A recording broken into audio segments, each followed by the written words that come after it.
Hello store owners! Wholesale Suite has now ready-made language packs for the premium plugins. So if you need a translated version, you don't have to build one from scratch. I'll head to my Wholesale Suite account and go to Downloads page, find the plugin I want, and click the language I need. That downloads a zip file with all the translation files inside. I'll unzip the downloaded file, and inside I'll find two files, a PO file and an MO file. These are the translation files WordPress uses. The PO is the human-readable source. The MO is the compiled version that WordPress actually reads. I need to upload both.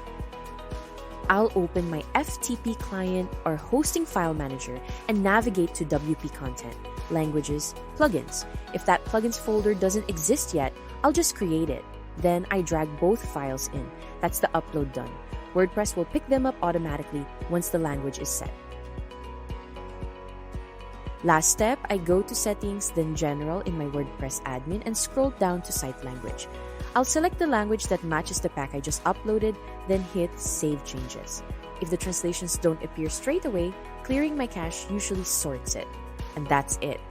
My Wholesale plugin is now fully translated. That's the end of this video. If you have questions, leave your comments down below. Please don't forget to like and subscribe to this channel.